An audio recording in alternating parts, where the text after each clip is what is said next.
Hello student, मैं ज्योति ma'am फिर से आपके सामने लेके आई हूँ एक नया टॉपिक जिसका नाम है ह्यूमन जीनोम प्रोजेक्ट। क्या नाम है? Human genome project. तो अब ये समझो आप लोग कि ये ह्यूमन जीनोम प्रोजेक्ट वर्ड क्यों यूज़ किया गया है। तो अभी तक जो आपने पढ़ा है इस मॉलिक्यूलर बेसिस ऑफ इनहेरिटेंस में क्या पढ़ा है कि डीएनए से आरएनए का फॉर्मेशन, आरएनए से प्रोटीन का फॉर्मेशन होता है। इसको कहते हैं एक्सप्रेशन ऑफ जीन, जिससे किसी भी ऑर्गेनिजम्स के कैरेक्टर बनते हैं, उनका ट्रेड्स बनता है ना।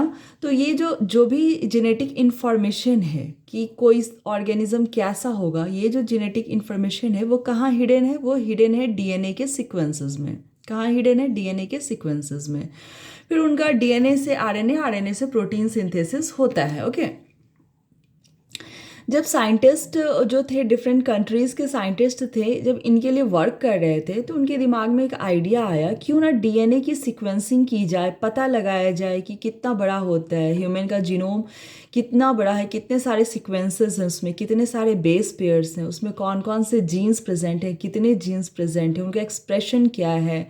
ठीक है, इस तरह की बातें उनके दिमाग में आने लगी। तो इसको जानने के लिए उन्होंने एक प्रोजेक्ट स्टार्ट किया जिसको बोलते हैं ह्यूमन जीनोम प्रोजेक्ट, जिसमें उन्होंने ह्यूमन के जीनोम की जो इन्फॉर्मेशन है उसको उन्होंने इकट्ठा किया, जो स्टोर किया। ठीक है। तो ह्यूमन जीनोम प्रोजेक्ट को एक मेगा प्रोजेक्ट बोला जाता है, क्योंकि इसके एक तो इसमें चीज़ें, बहुत सारी चीज़ें करनी थी, बहुत सारे इसके गोल्स क्या है, इसके फीचर्स क्या है, इसके मेथडोलॉजीज़ क्या है, और इसमें एक बहुत बड़ा एक्सपेंस आने वाला था। ठीक है, इस मेगा प्रोजेक्ट में, ह्यूमन जीनोम प्रोजेक्ट में। तो इसको सबसे पहले स्टार्ट किया था यूएस के department of energy and national institute of health ने। ठीक है। तो इसमें इसने जब स्टार्ट किया तो इसका यूएस का एक बड़ा पार्टनर बना यूनाइटेड किंगडम। उसने एक बहुत ही इम्पॉर्टेंट रोल प्ले किया। लेकिन लेटर ऑन बाद में और भी कंट्रीज़ लाइक जापान हो गया, फ्रांस हो गया, जर्मनी हो गया, चाइना हो गया, और भी डिफरेंट कंट्रीज़ ने इसको ज्वाइन किया, क्योंकि एक बहुत बड़ा प्रोजेक्ट था और बहुत एक्सपेंसिव भी था। बहुत बड़ा प्रोजेक्ट कैसे था, तुम ये समझ लो कि डीएनए की सीक्वेंसिंग जब की गई तो पता चला कि डीएनए में अप्रॉक्स कितने सीक्वेंसेस है? 3 × 10⁹ बेस पेयर। कितने? 3 × 10⁹ बेस पेयर। ठीक है। और एक बेस पेयर के पीछे यूएस का $3 का खर्च था। तो लगभग आप समझ जाओ कि 3 बिलियंस ऑफ जो है इसका एक्सपेंस था। $3 बिलियन यूएस डॉलर इसका एक्सपेंस था। और इतने बड़े सीक्वेंस के बारे में आपको पता करना था, तो ये एक बहुत बड़ा मेजर प्रोजेक्ट बना। ठीक है।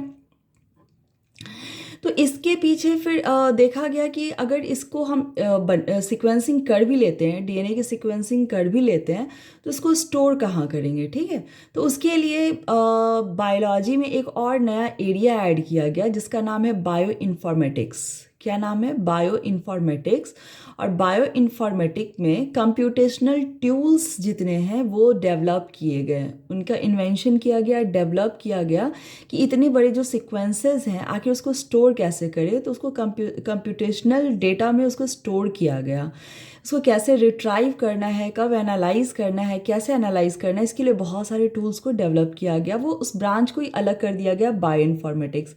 क्योंकि आप लोग नीट एस्पिरेंट हो, तो आप लोग अगर इंटरेस्टेड हो तो बायो इन्फॉर्मेटिक्स भी आपका एक एरिया है जहाँ आप पार्टिसिपेट कर सकते हो, जहाँ आप एक नया ऑप्शन ले सकते हो। ठीक है।